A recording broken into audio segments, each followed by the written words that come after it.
Hello दोस्तों, नमस्कार। इस काव्या कोचिंग स्टूडियो में आपका स्वागत करता हूं। मैं मनीष श्रीवास्तव।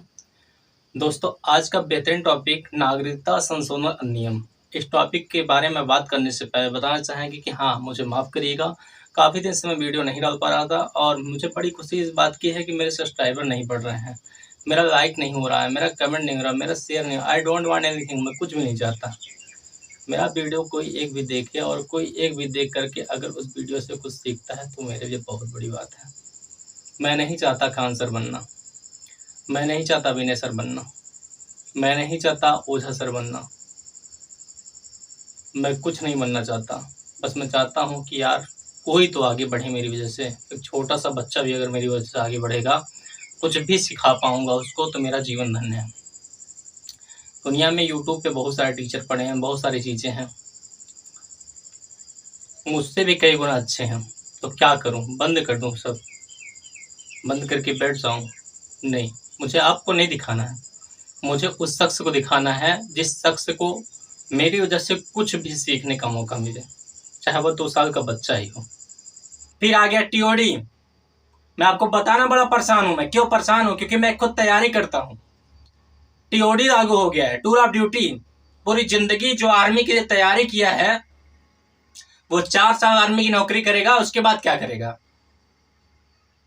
उसके बाद वो क्या करेगा यार? जो पूरी जिंदगी तैयारी किया है, माँ बाप के सपने हैं। कितने किसान के बेटे 4 बजे दौड़ते हैं मैदान में, पता है आपको? मैं एक शिक्षक के रूप में आता हूँ, लेकिन मैं खुद एक सपना देखा हूँ यार, आर्मी में जाने का, जिसके लिए मैं दिन रात तैयारी करता हूँ। न मेरे आगे कोई है, न कोई पीछे मेरे है। मेरे अपने भी मेरा साथ छोड़कर चले गए, मुझे बड़ा तकलीफ हुआ, बड़ा दुख हुआ, लेकिन तब भी स्ट्रगल कर रहा हूँ। लेकिन कैसे स्ट्रगल करूँ? ऐसे स्ट्रगल करूंगा। सपने चूर हो रहे हैं। टीओडी लागू हो गया, टूर ऑफ ड्यूटी। 4 साल की सेना में लोग जाएंगे। कितना परिश्रम करते हैं हम लोग, कितना मेहनत करते हैं, पता है भाई? बहुत मेहनत करते हैं यार। लेकिन सरकार के एक एक फैसले ने पूरी जिंदगी बदल दी। इससे मैं वीडियो नहीं डाल रहा था, मैं बहुत परेशान था और आज मैं बहुत परेशान हूँ। कई बार सुसाइड करने के बारे में सोचा, पर क्या करूँ, माँ बाप ने इतना बड़ा किया है, फिर बहुत कुछ करना है उनके लिए यार, बहुत कुछ करना है। और हाँ मेरे दोस्त, आपको भी बहुत कुछ करना है। ये सुसाइड से कुछ नहीं होता। खुद के लोग जो बहुत साथ देते थे, बहुत बहुत साथ देते थे ना, छोड़कर चले गए, पीछे मुड़कर तक नहीं देखा। आगे बढ़ो यार, आगे बढ़ो, माँ बाप से बढ़कर कोई नहीं।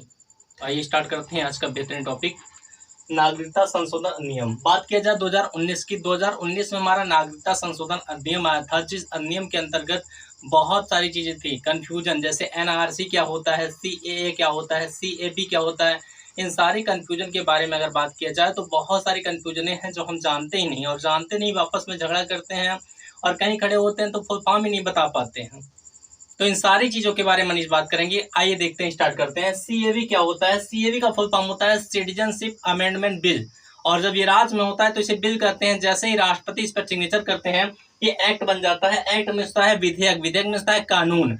और आपको बताना चाहेंगे, सीएए का फुल फॉर्म होता है सिटीजनशिप अमेंडमेंट एक्ट, और सी का फुल फॉर्म होता है नेशनल रजिस्टर फॉर सिटीजन, यानी नागरिकों के लिए आपका एक रजिस्टर। तो आपकी आरसी के बारे में अगर बात की जाए, नेशनल रजिस्टर ऑफ सिटीजन, तो इसके बारे में बात करने के लिए मैं आपको बताना चाहूंगा कि भारत के असम राज्य में 24 मार्च 1971 को एक बार केवल अभी एनआरसी लगा हुआ था, और वो भी इसलिए लगा हुआ था क्योंकि आपके बांग्लादेश से जितने भी रोहिंग्या मुसलमान असम में प्रवेश किए थे, वहां पर उनको बाहर करने के लिए एनआरसी लगा हुआ था। और एनआरसी का तात्पर्य होता है कि आप मुझे आओ और दिखाओ, क्या है आपके पास, क्या है प्रूफ। वही चीज सीएए और सीएबी में कन्वर्ट हो गया। और सीएबी का तात्पर्य है सिटीजनशिप अमेंडमेंट एक्ट। जब ये संसद में लागू हुआ था तो लागू होने के पहले बिल था, लेकिन जैसे ही राष्ट्रपति की परमिशन हो गई, हस्ताक्षर हो गए, ये एक्ट बन गया। अब आइए देखते हैं इसके नियम के बारे में जानते हैं। इसका नियम सिर्फ इतना सा है कि हमारे पड़ोसी देश, जैसा कि आप जानते हैं, हमारे पड़ोसी देश 7 हैं, और 7 पड़ोसी देश में हमारे 3 पड़ोसी देश हैं, पाकिस्तान, अफगानिस्तान, बांग्लादेश। इस 3 देश में हमारे 6 धर्म के, हिंदू धर्म के रहने वाले, जैसे कि हिंदू, सिख, ईसाई, जैन, पारसी, बौद्ध धर्म के लोग, अगर ये इन 3 देशों में है और इनके ऊपर शोषण हो रहा है, तो हमारे भारत देश में आकर के वह नागरिकता को ग्रहण कर सकते हैं। और हमारे भारत देश में रह रहे पाकिस्तान, अफगानिस्तान और बांग्लादेश, इन 3 देशों से आए हुए जितने भी मुसलमान हैं या जितने भी ऐसे हैं जिनके पास नागरिकता सिद्ध नहीं है, वो अपने देश जा सकते हैं। ये ऐसा प्रावधान सीएए में है। तो आइए बात करते हैं ये सीएए कब लागू हुआ था और किसने लागू किया था।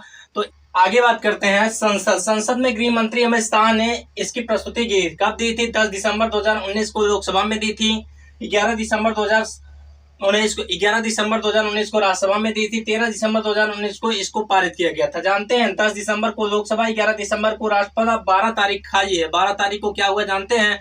12 तारीख को राष्ट्रपति ने इस पर साइन किया था और 13 तारीख से यह लागू हो गया था।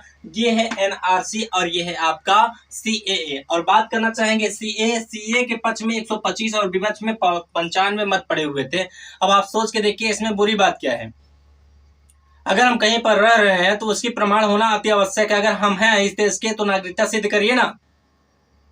पहले नागरिकता सिद्ध करना 11 साल था। अगर हम 11 साल हमारे भारत देश में रहते हैं तो हमारे माता पिता में से कोई भी एक भारत का है तो नागरिक है।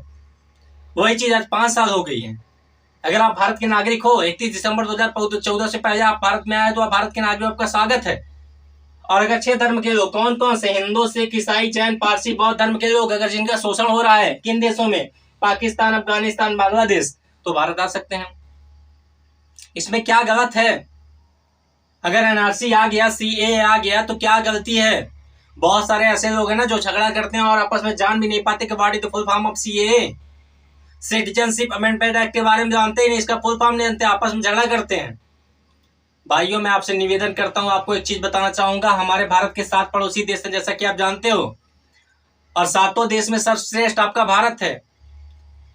और भारत में अगर आपको रहना है तो अच्छी तरीके से रहिए और मिल करके रहिए, नहीं तो ना आपको चीन बचा पाएगा, ना आपको बांग्लादेश, ना आपको पाकिस्तान, ना आपको भूटान, ना आपको म्यांमार, ना आपको नेपाल, कोई आपके काम नहीं आएगा। काम आएगा तो आपका भारत।